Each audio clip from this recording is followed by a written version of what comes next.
All Live. right. We are back again with another Jewcast. Myself, my co-host Alan Roberts. Today we have a very special guest, rock star lawyer, DC insider Will Chamberlain. Welcome to the show. Good to be with you. DC insider is a bit of a stretch. I live in North Carolina. I wouldn't call myself a DC insider, but we'll take it. The world is such this that you could be living on the North Pole, but with the connections you have, you're still an insider in that place, man. That's true. That's true. First question right off the bat. People are talking about UK and France and Canada declaring that Palestine is a nation. What are your thoughts on that moving forward, Will? Do you think it will happen? What are the effects? What do you think of that, Will? And I think it's primarily for domestic political consumption. You got to realize the first thing that happens in all these countries, right, is they've imported a substantial Islamic population. And all the leaders are like either centrist or center left. So they all think of that Muslim population as part of their base. So that Muslim population is ticked off about Gaza. Like it's a defining issue number one. Honestly, if you look at the UK, they actually have this now. There's a breakaway party from the Labour faction that's like the new independent faction. They already pulled an existing Labour person. They're polling at about the same level as Labour is. And it's like the Jeremy Corbyn Islamist party, and it includes some of the people who ran in like these deep Muslim areas whose platform was basically stand with Gaza, and they're running as UK parliamentarians. So that's what we're dealing with, and I think if you saw there's a Israeli minister, Amichai Chikli, I think is how you pronounce his name. I met him actually in Israel. Smart guy, really cool. But he tweeted out, he's like, yeah, we don't care what you guys, you're doing this for domestic political consumption because you're trying to keep Islamic votes, but we don't care. So, because nothing's going to happen. What do you think about, the trend has always been whatever horrible political trend pops up in the UK, we start to see it in the US. What's that, Alan? You're definitely a little like frozen. You're blurry, but you're still alive on the stream, Alan. Whatever pops up in the UK. I'm very sorry, guys. If I freeze, I live in the country, and Starlink is being crazy today. So. Got it. All good. We see you. The attempt to crack down on free speech, many other things in the UK, and then it came to America. Do you think that this trend is going to affect the Democrat Party? We're already seeing it with Zoran Mamdani. Like, how do you think this is going to play out with the U.S.? Smaller Muslim population, but the way the left is going, do you think it'll affect the Democrats the way it's affecting these parties in these other countries? Oh yeah, I mean the Democrats' time as a Zionist party, if you will, is coming to it, and if it isn't already at an end, I think this is Muslim immigration in the United States is not that substantial. The Muslim population here isn't that large, but it's large enough to start being a relevant faction in the party. And it's also joined with a broader aggressive left. You see, I think somebody made an interesting point. I saw an interview today Ryan Grodusky did with some Politico in New York, but they basically assessed that because so many working class voters have left the Democrat Party is losing its moderate faction.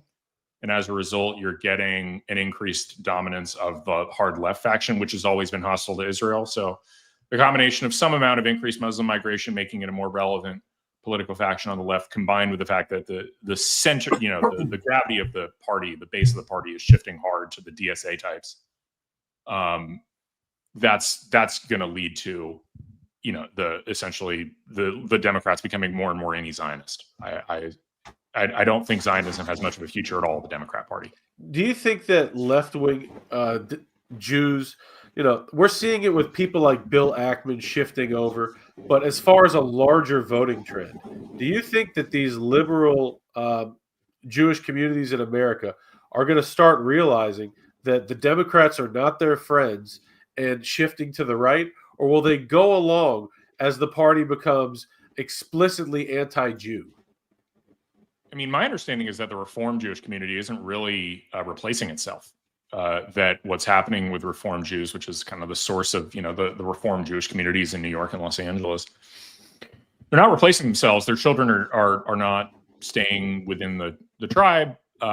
Their children are turning atheists. Their children and their children have a deeper commitment to the political left than they do to the project of Israel. So I think that the end result here is both that the sort of historic kind of older traditional liberal Reform Jews are just it's an archaic political phenomenon that is kind of in a very archaic boomer political phenomenon that's not going to replicate itself and not going to sustain itself going forward. You're basically going to have, I think, to the extent, I think the American Jewish communities are going to be more and more right wing as time goes on. And I don't necessarily think that's a product of too many people changing their minds. Some will get the picture, but it's more that just whoever sticks around as Jewish in the United States will end up finding their natural home on the right.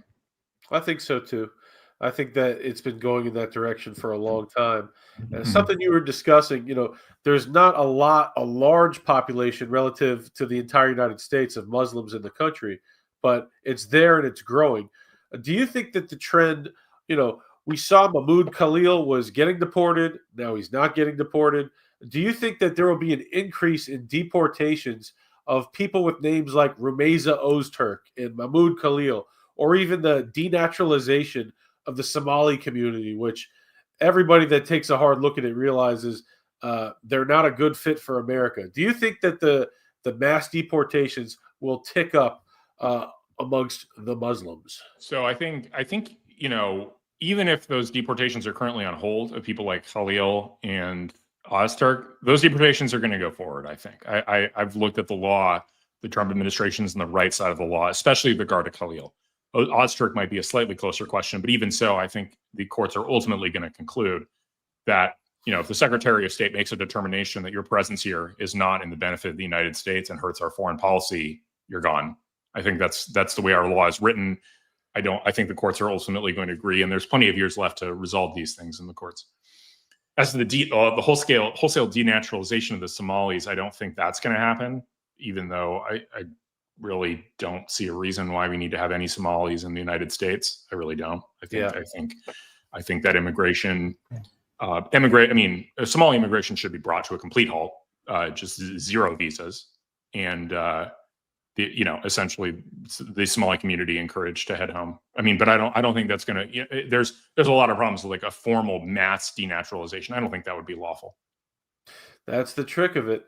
It's tough to make any type of legal argument for it, except to say that there's a broad sweeping change we need to keep America the way that everybody enjoyed it in the 90s.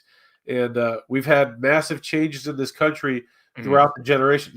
Slavery was once legal and now it's not. Women once couldn't vote and now they can. And I think mass denaturalization of communities that have proven themselves hostile to America, I think it's an idea that needs to get pushed a little more.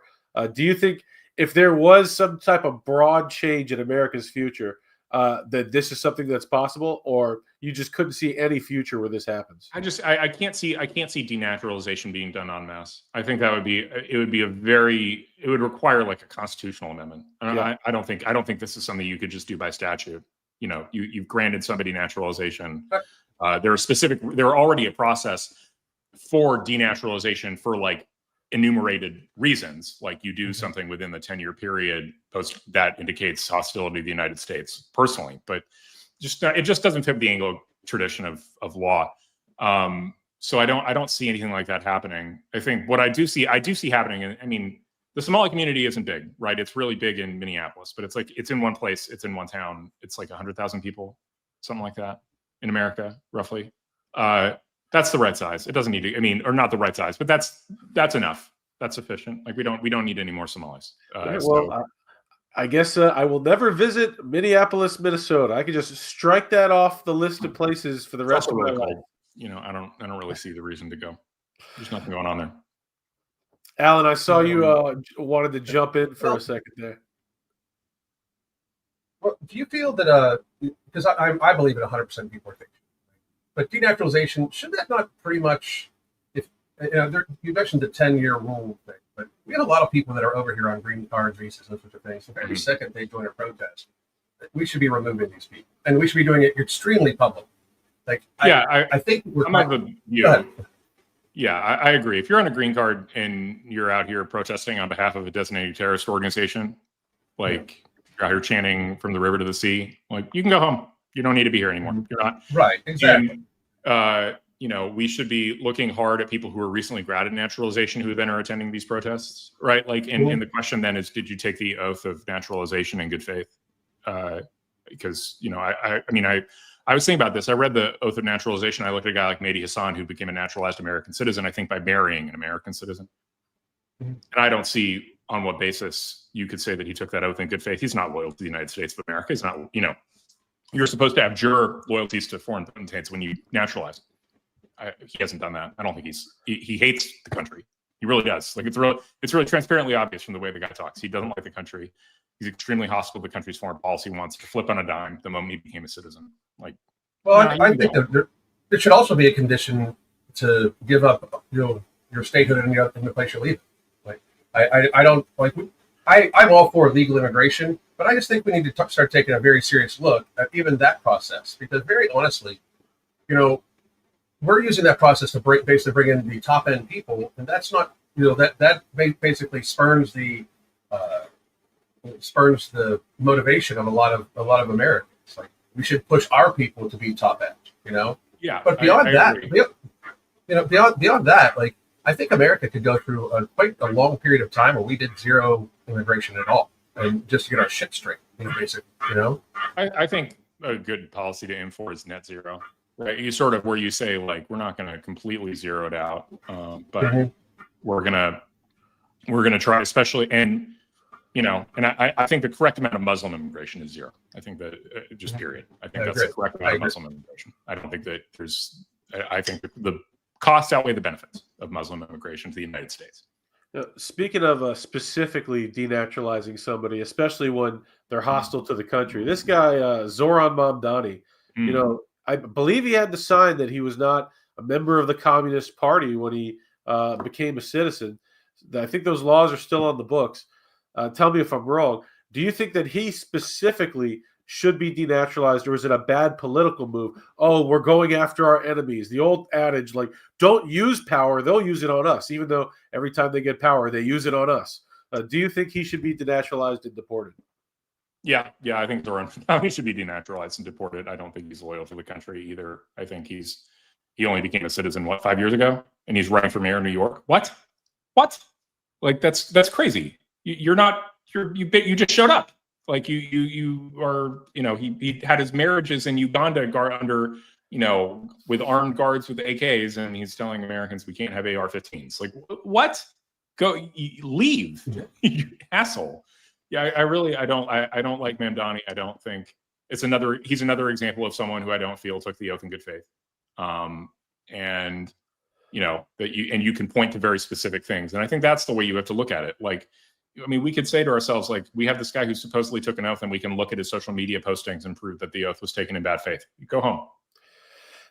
All the money that we found USAID spending on crazy things, I shudder to think what Zoran Mamdani would do with the budget of New York City if he had full access to it. He got that piggy bank. I can't even imagine the things that he would do with New York City's money and the things that would go on. It's crazy to me to think that New York City could become the next London, some lawless place where the second class is the natives, the Americans, especially whites. That's one thing I think people are starting to understand that they did not understand, especially on the left. It's like, these people aren't just anti-Zionist. They hate the West. They hate America. They hate white people. Like, do you think people are finally realizing in America, like, these people are not our friends. They hate everybody over here. They hate the nation. Not yet. I mean, maybe the sort of right-wing pro-Israel types have that handle on that, but I think there's a lot of people who don't really get that, right? There's all this talk of, these weird white-brown alliances, especially like the people who are hostile to Jews in Israel are like, aha, we've got the Muslim-Christian alliance against the Jews. I'm like, bro, even taking you at, setting aside the question of whether you're normatively, being ethical, right? Like, so let's just set aside the question of the actual underlying cause you're pursuing. these people are not your friend. They will turn the moment that you solve the problem that you're trying to solve. They will turn on you, and if they have the power sufficient, they'll wipe you out. Like it's absurd, and they're deeply. I think one of the things I tweeted about a few days ago was the idea that left politics and Muslim politics around the world should seem like they should be in tension, because the Muslim politics also contains a deep vein of social conservatism to it, right? Muslims are not liberals in that sense at all. But both Muslim politics and left politics are rooted in this deep resentment of Western culture. And so they're able to kind of like put aside their differences and work together politically to achieve their common goal until they're in power.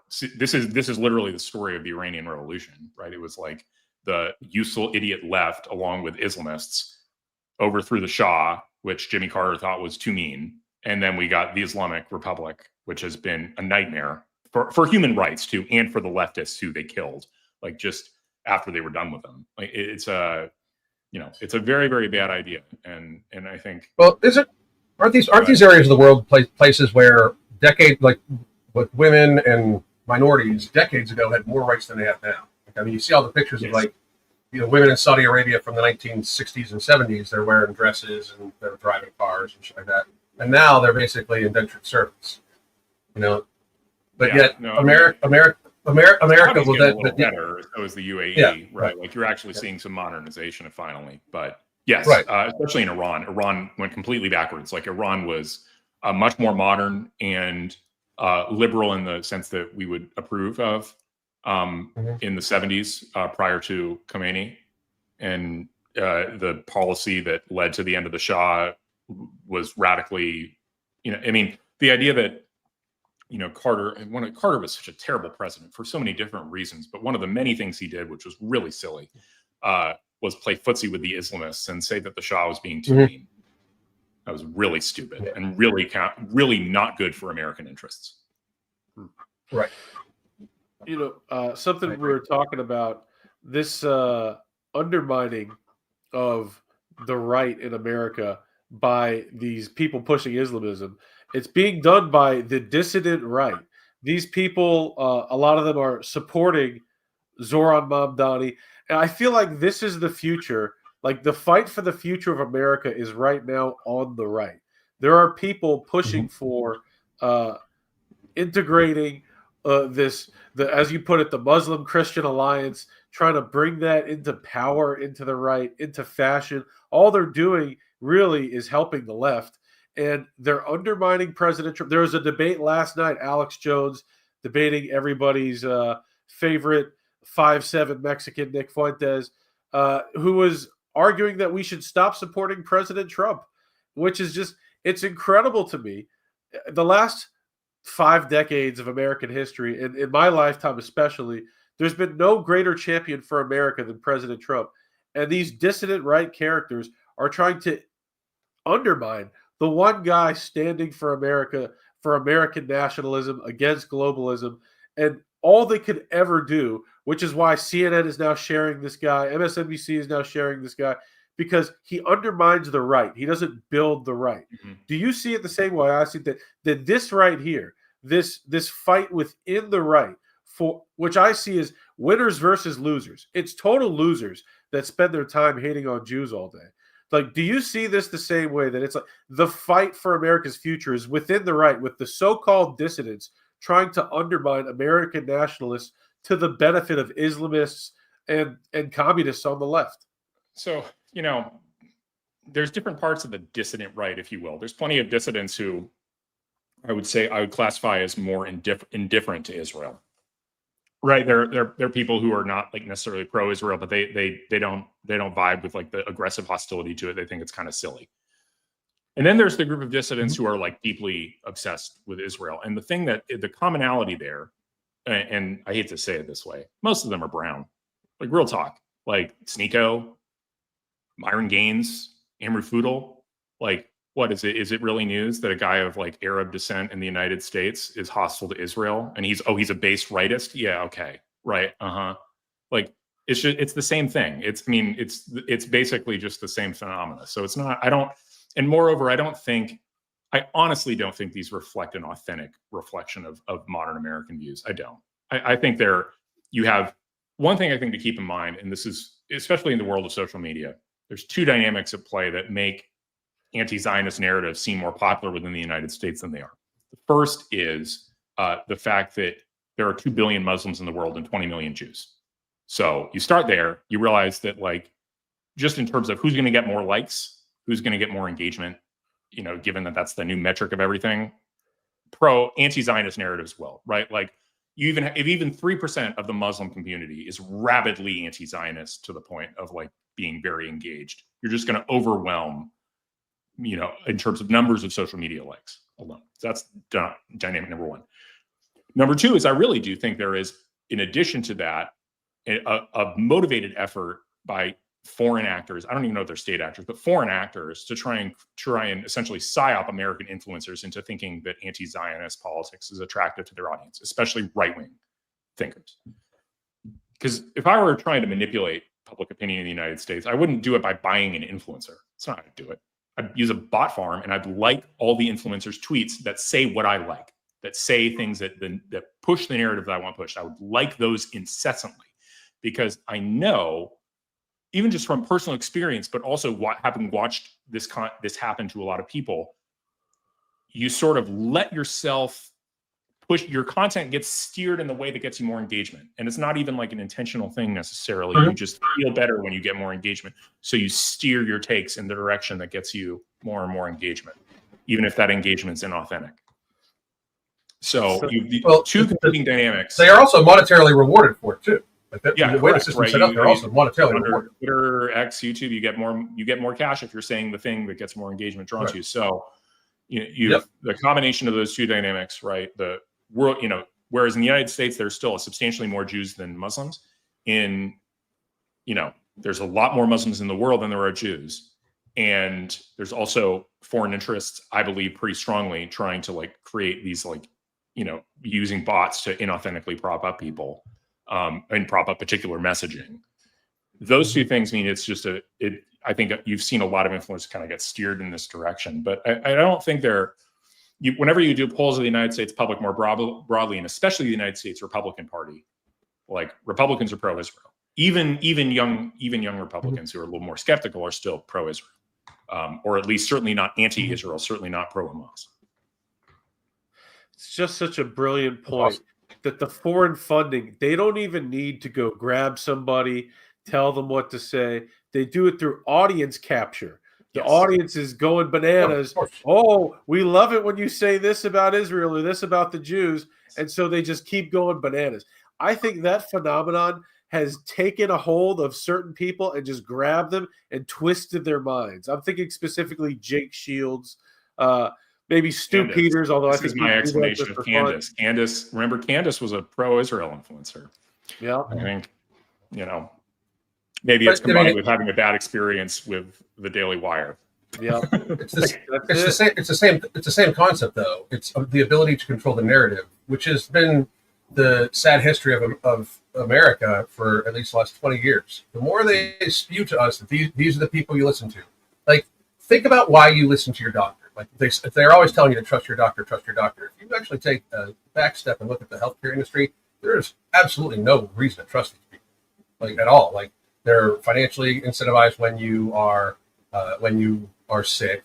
They are funded mostly by big food and big pharma, people that have basically a very serious interest in you consuming more of their products. And when you look at the totality of it, we're not even trying to get help. There's 371,000 deaths from medical error a year too, where it's like that's higher than the average of COVID. So, but we are told so much to trust your doctor. Any concept of not trusting your doctor was met with very serious backlash, especially in times like 2020. And I believe that was all basically pushed also too. Like they very clearly knew what their message was on social media, mainstream media, everything like that. They were not allowing people to talk negatively about the vaccines, COVID, Fauci, the masks, anything like that. Everything had to be met with, if you didn't think it was super dangerous, that it was pushed. And I believe that that's exactly what you were talking about, where they use it to craft the narrative of what is acceptable and unacceptable on social media, what our social climate is, our social score is basically, and then they basically can guide the content wherever. And like Jake Shields, people like that, Candace is a perfect example. The algorithm can catch them, and they, especially if they are easily manipulated by the views and the likes and the clicks, it is over for them. Basically, it's over. Yeah, and it's audience capture. It's not as top down as the sort of kind of COVID stuff was. More decentralized, bottom up, externally influenced rather than controlled. Yep. But it's a phenomenon you have to worry about. And part of I've talked about this with other people. You see some random influencer come out of nowhere, and suddenly they're getting huge numbers of likes on Twitter, and you're like, who is? I've never seen this. Who is this guy? And oh, look, they're saying the same thing that like I've been fighting against or whatever for a while, and then it's just Ian Carroll is actually the person I'm thinking of, where it's like Ian Carroll came out of nowhere, and all of a sudden like Ian Carroll's everywhere saying conspiracy theories about Jews and getting huge likes for it. Now you can either believe that there's just this massive latent audience of anti-Semites in the United States, even though the polling doesn't suggest that audience really exists or is really active, or you can think that this is somehow inauthentic, right? It doesn't. I don't know exactly in which way it's inauthentic, who's responsible for the inauthenticity. I'd bet on it not being Carroll himself, but something about this is inauthentic. Like it's just he this guy is not saying anything interesting. He's not saying anything new, and he's just this new prominent character. Speculating about Jews and Epstein or whatever. That brings me to something I really wanted to ask you, and maybe this is childish, I don't know, but who do you find to be the most objectionable of the noticers, of the people that spend 90% of their posts talking about the Jews? Who do you find to be the most like, what is wrong with this person? This person needs something in their life. They need something to do. They need God. They need something besides posting about Jews on the internet all day. I think Jake is actually a pretty big offender here. First of all, like a few days ago, he's like doing the thing where he like DM'd me Jew, like just did that. I'm like, you are a serious major professional athlete. Like, what are you doing acting like a 18-year-old troll on Twitter, just DMing people in religious insults like that way? Like, what are you doing? Like, this is so disappointing because you were a serious fighter. You should be you have respect of the broader public. Like you didn't need to do this. There's nothing you're getting out of it other than just being a dickhead and I guess building like a third world fan base. But it's embarrassing from him. I guess it's not.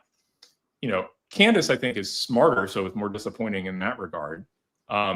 Nick is a psychopath, like just a genuine like psychopath bad person. So pick among the three. Candace is smart enough to know better. Nick's just a bad guy, and Jake's the most disappointing because it's like there's no need for this. Like I feel sorry for Jake more than anything because I'm like Jake clearly, he's clearly been through a lot, and I can't help but feel sorry for the guy. Weirdly enough, I've debated him many times. I've met him a few times. And I think the guy, more than anybody, that the phenomenon you were talking about earlier, the audience capture, I think he is just wrapped up by the algorithm and the clicks and all that. Like, if he weren't getting those clicks, he would not be doing this. This is a guy that his whole life has been about fighting, and now he can't physically fight anybody, but he's found that the crowd wants him to fight the Jews that he's applauded. And so this is the only way he can continue as a gladiator. That is it for Dick. And that's a big trap. I think that this is something everybody needs to get a handle on. And it's also I've talked about this randomly, where giving younger people a platform of this size, which is something that's often happened, like you have some younger pretty girl who says something interesting once, and it's suddenly like is overwhelmed by followers, or some young guy like. Just generally, people in their early 20s having a platform of this size thrust upon them is not a blessing. It's like you're putting the person on a high wire with no net. They can easily ruin their lives. They can easily go down a rabbit hole they can't get themselves out of. That might have been what happened to Nick, honestly, right? Like that's a good example. Like he became famous way too young. There's no reason you need, as a young man, to be famous at 20 for things you're saying on the internet. There's nothing good that's going to come of that. You're just not going to be saying you're not going to be well developed enough intellectually and as a mature person to be responsible with that. Like, I'm really glad that I didn't start doing this until I was like almost 30 years old. Will, you want to know something funny? Yeah. Don't Tase Me Bro happened. I was 21 years old, and I listened to my parents. I literally had a message from God, and I wasn't a religious person at all, but I had like a message from God. I listened to all the wise counsel that I got, and I didn't go bananas in the media, which I could have. I was invited to Hollywood award shows. I was invited to like major like entertainment talk shows. I only did the Today Show once. And like, I've looked back on that moment many times, and I thanked God that I didn't just go bananas with media, because I know for a fact I would have been a ruined man. I wouldn't have even been a man. I would have been a man child for the rest of my life and not developed properly. So what you said, because you haven't gone through it that way, but what you said is exactly right. Like, these people getting fame in their 20s because they said something interesting on the internet one time, and now they have a plot. Well, what do you think about everything in the world? Undeveloped 20-year-old that doesn't have any life experience. And you can easily get led astray into like things that change, that like permanently cement what your career is going to be. Like, that happened to Nick. That's a good example, right? Like, by 21, Nick was known for saying things about Jews. That was like his thing. And it's like, how do you ruin and permanently foreclose any number of opportunities in your life? You do something like that as a 21-year-old, all of a sudden Google will know that forever. You have to wonder if Nick didn't have this platform thrust upon him at such a young age. Would this have been? I mean, maybe it would have. Maybe he was just a psychopath and always going to be one. But like, maybe not. I don't know. It's hard to say. That's so generous, Will. So I have a theory that Nick Fuentes is a product of the left, and he may not even realize it, right? But 30 or 40 years ago, nobody that looked or acted like Nick would have been given any type of fucking possible voice the way he does. But like, we've reached a stage where we kind of like almost promote weakness. Like, look at this guy. He's a tiny little bastard, and he's saying whatever he wants, and that's great. Like, back in the day, it's like, shut the fuck up, boy. Like, keep your fucking mouth quiet and go back in the fucking corner, because the problem is, like, we as a society, we've like suspended natural selection, like the natural selection of how things are supposed to go. Like, you don't need to be smart. You don't even need to be good looking. You don't even really need to be right. You just need to be unique enough that the algorithm catches you. Yeah, it's visually outrageous, right? Yes. Visually outrageous. And to watch what looks to be like a lollipop wearing a sports jacket, talk about Jews and say the N-word and stuff like that. That is Nick Fuentes.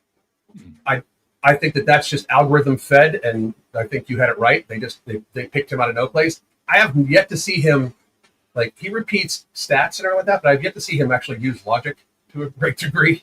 So I don't watch him much though because of that. But it's one of those things. Like, he's a product of the media and the motivation to basically promote everything that's weak, right?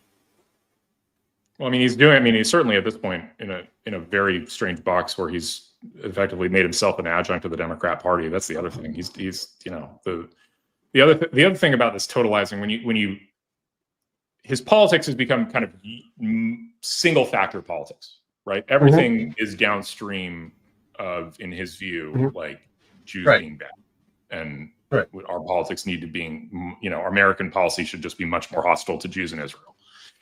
Right. If you're going to get there, like, that's a fundamentally left-wing perspective. You're going to end up being pulled and anchored more and more to the left, away from Trump, away from standard issue republicanism, like, to the point that he endorsed Kamala, basically, or maybe he said he didn't, but he effectively, he was like, I'm not voting for Trump.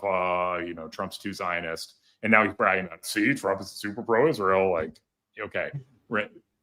But when you actually look at whatever this right-wing theory was about why Jews were to blame for the world's ills, the diagnosis of what the world's ills were things like open borders and, all the standard issue conservative policy proposals that Trump, while being very pro-Israel, is also doing more than anybody in history to solve, right? We've zeroed out illegal border crossings. We just got the biggest increase in funding for immigration control and restriction and enforcement in our nation's history. We increased the size of the budget of ICE by 20 times, something like that. That's a crazy number. They're literally throwing out $50,000 signing bonuses to ICE agents right now because they have so much money they don't know what to do with it. Wow. Six-figure salary, $50,000 bonus. Like, go work for ICE and find illegal aliens. That's what the government wants you to do.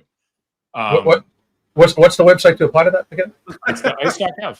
Probably ice.gov/careers. You see if that's it? ice.gov/careers. Yep, that's it. Boom. If you're watching this right now and you want to get rid of illegals, there's a job for you. Seriously, I'm not even joking. You should go. I'm not joking either. That's fucking if you're a young man just out of college looking for a job, like looking for some, I'm sure it'll be interesting. I'm sure it'll be adventurous. Like go and it'll compensate you. Well, yeah, go work for ICE. But it's like people, and I guess my point is that all these people forgot about the underlying reason why they were anti-Semitic. Right? Like, the reason they found themselves in anti-Semitic policies was because of this mistaken diagnosis that they thought Jews were responsible for our lack of immigration enforcement and our open borders, and like that Israel was somehow behind that all too. And so as a result of now that they've misdiagnosed the problem, they refuse to admit that they misdiagnosed the problem, and they're sticking with their original hostility to Jews, even as the politicians who are pro-Israel and pro-Jewish are accomplishing the policy goals that they originally shared. That's the thing that gets me. Like, Jews will not replace us. This is what they were screaming about, in Charlottesville, that the Jews are for open borders. And now Trump closed the border. He's ramping up deportations more than anybody else. And we have Nick Fuentes complaining about Stephen Miller. Like, what has Stephen Miller done that you would complain about him simply because he's like the most loyal soldier in the army? Like, he's the guy on immigration enforcement. And like, there's this obvious natural, I see it as like American whites and American Jews have this obvious natural alliance against the forces of barbarism that are, like it's and it manifests itself in any number of ways, right? Like the anti-American factions are also the anti-Semitic factions. Everybody, there's this natural alignment of interests on the American right. And it's these people who are frustrated by it because they're completely swallowed up by the mind virus. Exactly right. A friend of mine, Louis Shanker, he calls them Amalekites, saying that at that point, because if you look at it politically, what we just laid out, like why should Fuentes or any of these dissidents be upset with Stephen Miller of all people, upset with Trump, delivering the things that they started their careers talking about? But there's just this spiritual corrosion. These people just literally hate Jews to the point that they have a spiritual blindness, and this is a negative force that is piloting them, and that is controlling their words and their actions. And honestly, it's the only thing that makes any sense. There's also the rooting for their take dynamic. It's not merely that they want their policy goals achieved. They want to be right about how to achieve them. They want to be right about the underlying causes. This phenomenon really showed up in Iran, right? Like, think about the Iran strikes. I was deferential on the Iran strikes, where I really took the position publicly, and I still stick with this, that I was like, if Trump doesn't think it's a good idea, I think he's probably right. If Trump goes forward, I assume that he has the information necessary to say that it's the right call, right? And he went forward, and he did it, and the war was over in 48 hours, right? A war that might look like it might have gone on for much longer was over in 48 hours. Everybody said if we strike Iran's nuclear facilities, World War III, right? And in fact, started kind of rooting for that. You could sense it. Like, they were rooting for things to get worse because they had made a prediction beforehand that if we did strike, things would be worse. They were trying to vindicate. They were focused almost more on vindicating their take than they were on the substantive positive outcome for Americans and for the Middle East. And I think there's a real tendency, and it's something. It's not just like whatever the anti-Zionist faction that has this problem. Everybody can get kind of tied in wanting to see their own take vindicated, and it's like a bias we all should be trying to avoid. That happened with a couple of people that I had spent a good amount of time talking with. And they were so driven to the idea that we're about to be in World War III, that Trump is owned. And I'm saying the whole time, we are not about to be in some 20-year war. It's not going to happen. There's no way. Yeah. And the fact that they were wrong just destroyed them. It destroyed them to the point that they started acting out in the nastiest of ways. They could not handle publicly being wrong, and like it just absolutely drove them towards the worst of directions. It's been crazy to watch. Yeah, it's a really weird dynamic because it should be seen like now that we can look back on it with, you know, whatever, a month's 6 weeks distance, I guess. This was what, 6 weeks ago, roughly, I think. Not long, right? We were at war with Iran 6 weeks ago. It's just totally out of the news cycle. Everybody's forgetting about it. The only thing now, people are back to whining about Gazan civilians or something silly. Anyway, so the Iran thing happened 6 weeks ago, and I feel like people kind of fritzed out a little bit. I think that's a good description what you were talking about. I think that's what you had, this immediate pivot to Epstein stuff after that happened, and it's like somehow the anti-Zionist people needed to be right about something vis-a-vis Israel or Jews. They needed to be right about something, so they moved. So like Tucker, after making these unbelievably incorrect predictions about the consequences of an American strike in Iran, didn't just lean in and say, "Oops, I'm glad I was wrong." You know, like thankfully I was wrong about that. How about that? Just immediately leaned into like crazy Epstein stuff. There's a weird thing happening. I think honestly, it's like from a position of, I think we're maybe too spoiled right now as a right-wing movement. Things are going too well. Yeah. Like things really are going too well. I was actually thinking about that today. Like, what am I being tweet about? Like everything's fine. You know, immigration's being handled. Civil rights division's doing amazing things on, you know, we're suing Harvard. We're telling them they're going to lose all their money. We just extracted $200 million from Colombia. We're getting every judge we want. We're winning on trade. Like we got this massive EU trade deal. We're winning on the border. Where are we not winning? And we're winning on foreign policy too. Like here's the funny thing. It was totally predictable that this is exactly what would happen on foreign policy, that we would strike and the war would end really quickly, or that it wouldn't go, because Trump has done this before. This is not the first time Trump has struck a country in the Middle East. He struck Syria. He struck ISIS. None of these led to like prolonged wars. They were just either one-shot things, or they were total wars of destruction against a much weaker enemy that couldn't do anything about it. Yeah, I mean, it's like it's this weird, and you're seeing the rise of this weird like pacifism, I guess would be the way to put it. Like this is like the Dave Smith kind of kooky libertarian view. Like it's a weird. I've coined a term this morning because I thought it was funny, but I don't know. Maybe I'll float it with you guys, and you guys can tell me what you think. Islamopacifism, like it's a sort of word, right? Because as a play on Islamo's fascism from back in the day, but it's sort of like this policy idea that basically treats Muslims like children and says that because they're children, we can never hold them to any sort of standard. We, on the other hand, are never allowed to respond to any. There's no legitimate self-defense against Islamic aggression. Right. Like the only legitimate thing is to accede to the demands of Islamists. And I'm just like this, but it's hard to say. I mean, that feels uncharitable. But like when I watch Dave Smith, like I never get a sense of. And Bassem Youssef had the same thing where he was asked like, what should Israel have done in response to October 7th? And the answer is not this. It's like, well, but you won't give an affirmative defense. So really what you're saying is there was no legitimate self-defense in response. They're just good little children, Will. They're holy children. Don't you leave them alone. You don't talk bad about them. You don't do anything. If this is how Europe got conquered. This is how Europe got conquered. Patronizing. And this is another libertarian blind spot. That there is a way. I mean, this comes from all the way from Ron Paul, and Ron Paul is right about a lot of things. I like Ron Paul. I gave him a lot of money. A lot of things.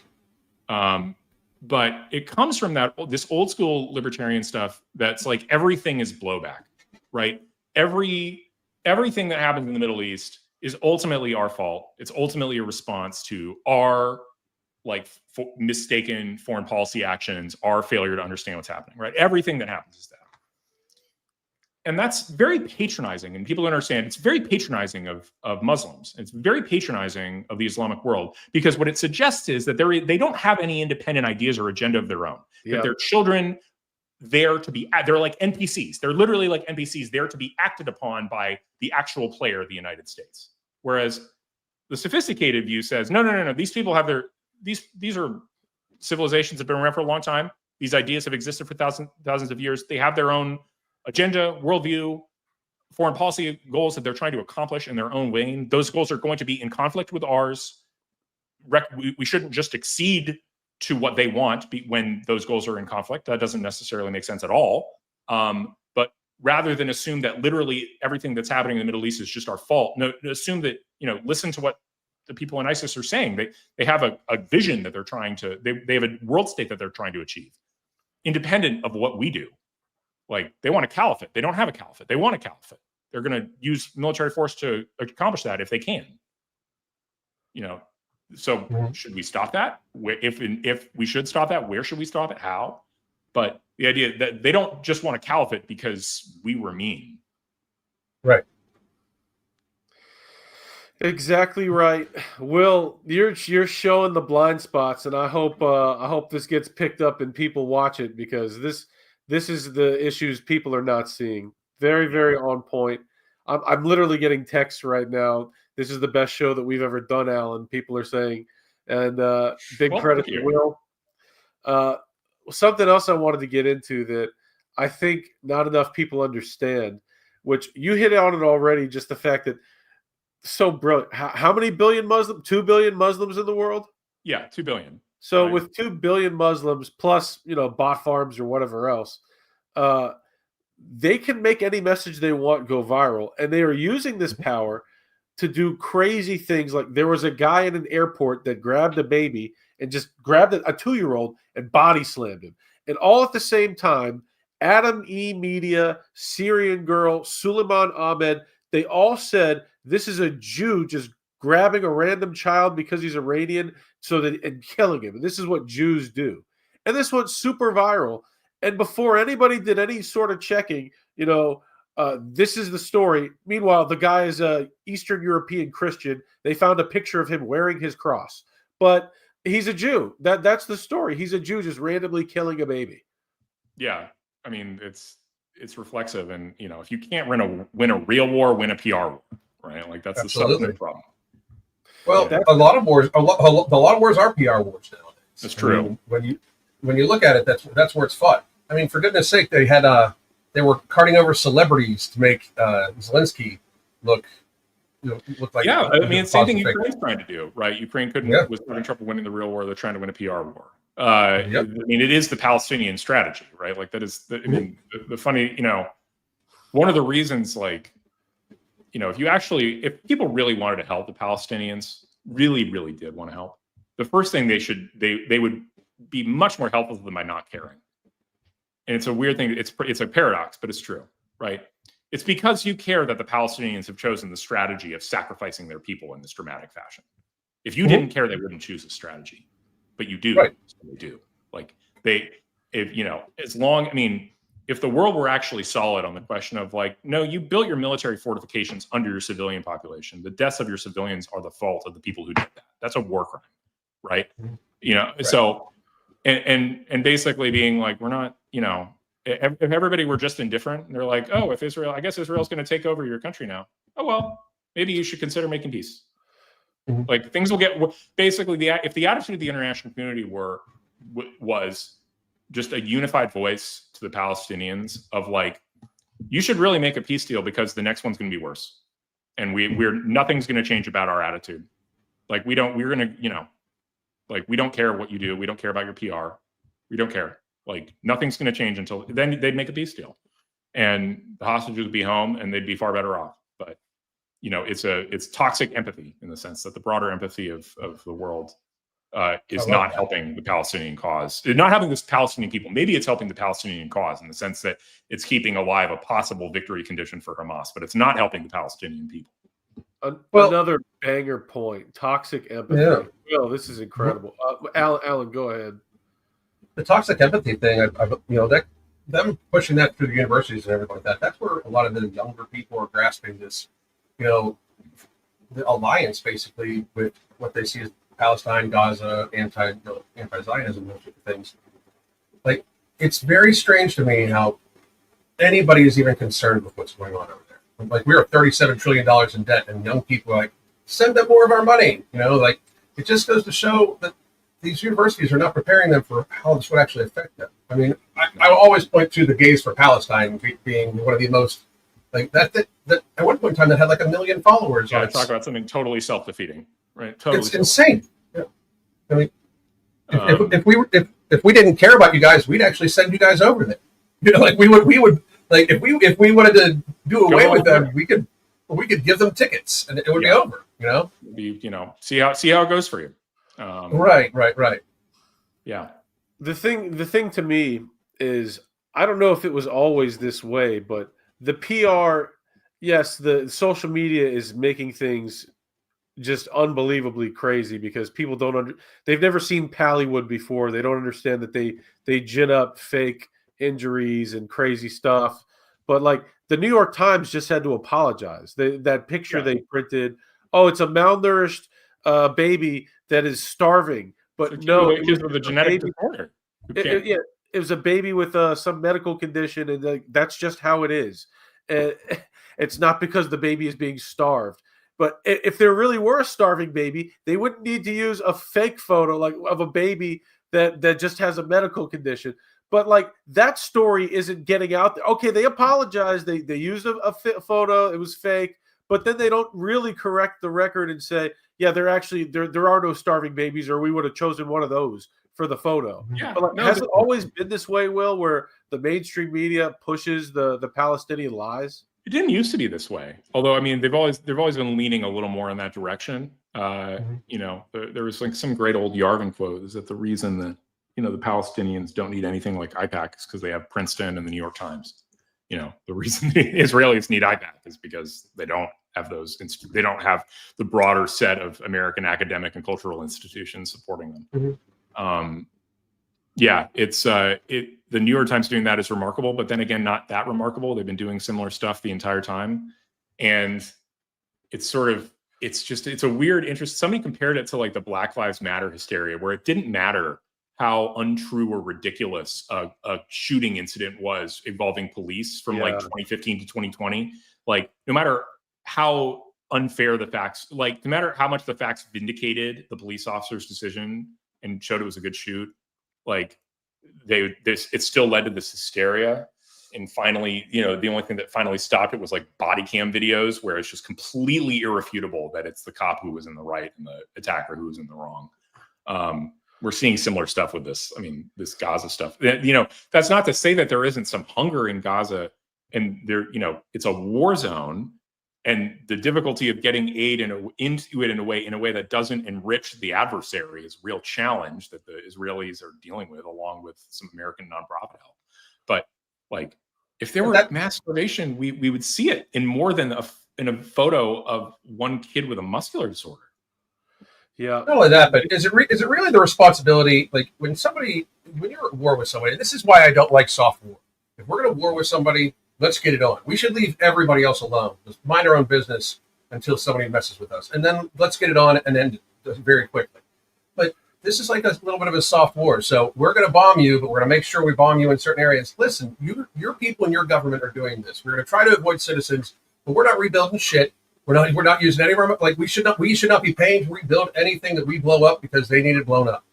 And it's just a strange thing to me how this idea of soft war, where we're trying very hard to avoid this area, avoid that area, provide aid. Like, I'm sorry, but like we're at war. War should be like, we are going to beat the shit out of you until you give up as quickly as humanly possible and have it be over.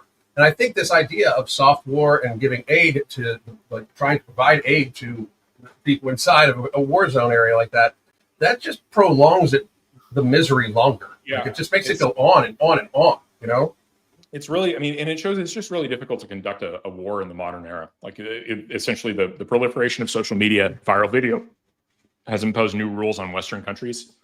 I think, part of what Israel really needed to do and still kind of needs to do is they need to do what the Americans did with Raqqa when they were fighting ISIS, which is you need to firmly establish that you're going to create a new zone where the civilians are going to live, either within a part of Gaza that you've completely controlled, and have completely cleared, or in Egypt. And then you just basically say, this is the humanitarian aid place where you guys will live until the end of the conflict. And you're not going back to Gaza City because that is an active war zone. And you have guards and you vet it. And basically any civilian come in and this is where you live and you get fed and you get medical care for the duration of the conflict. It's expensive, but you just do it. You only have to do it once because then they're in the humanitarian zone. And then you eventually you've given enough time and enough clearance for like everybody who's in Gaza City is now a terrorist, right? Everyone in Gaza City is now Hamas or Hamas affiliate. So then you can actually finally finish off the war and, you dismantle all the, blow up all the buildings, dismantle all the booby traps, destroy all the tunnels, The Israelis are so, if I have actually one deep criticism of the Israelis, it's their willingness to make strategic military sacrifices to bring hostages home. And that has prolonged the war enormously and then actually, potentially put them in a situation where they can't defeat Hamas. Because they've done stuff like we're giving up our military line that we spent a lot of time investing in to bring home some hostages. It's like, well, if you do that, then you're kind of reversing all the military gains you made, because what happens is we're back to Hamas and Hamas civilians living together in Gaza City, and we're back to square one in terms of military progress.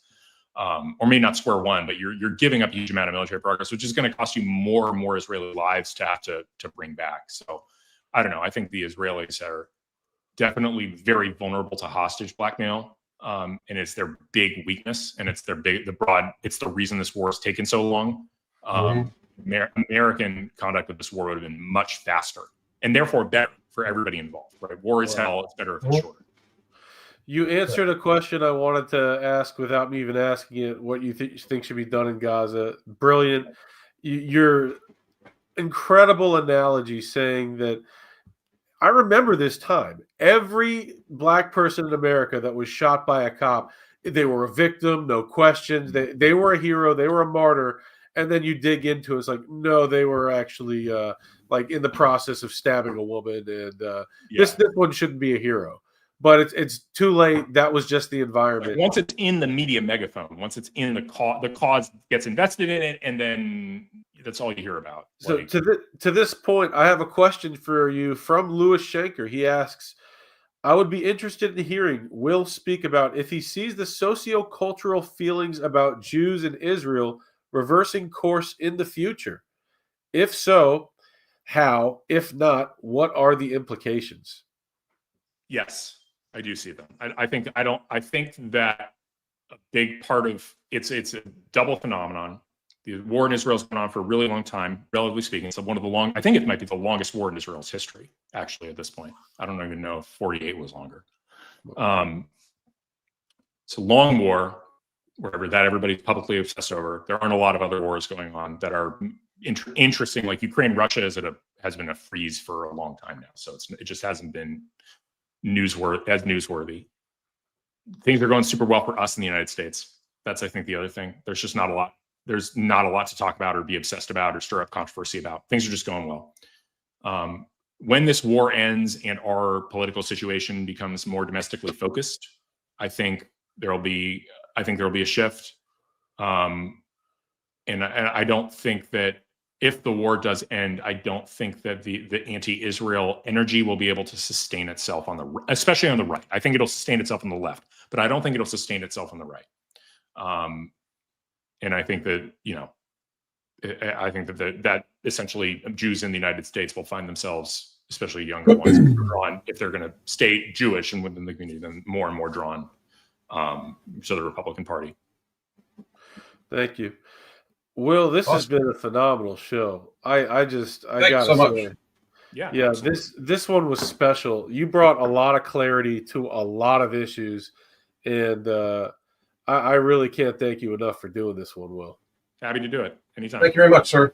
Pleasure to meet you. For people that don't know, by the way, Will and I go back a long time. He is very generous to be doing this in the first place. Consider I have been rapacious on Twitter from time to time, not always so charitable. Will is very charitable. I really appreciate you doing this. For anybody that doesn't know, where do they find you on social media? What else do you want the people to know before you get out of here? At Will Chamberlain on Twitter, and you can.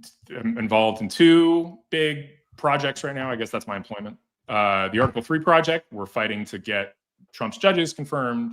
We already had a very successful fight to get Trump's nominees confirmed. We fight on lawfare and legal issues all the time. And then the Edmund Burke Foundation, which runs the National Conservatism Conference, which is September 2nd to 4th in Washington, D.C. You should attend. Sign up now. You can register, I believe, at nationalconservatism.org. And you can find the conference, but you should come. It's the center of the intellectual MAGA right. Well, this was a genius show. Thank you. Thank you, Al. sir.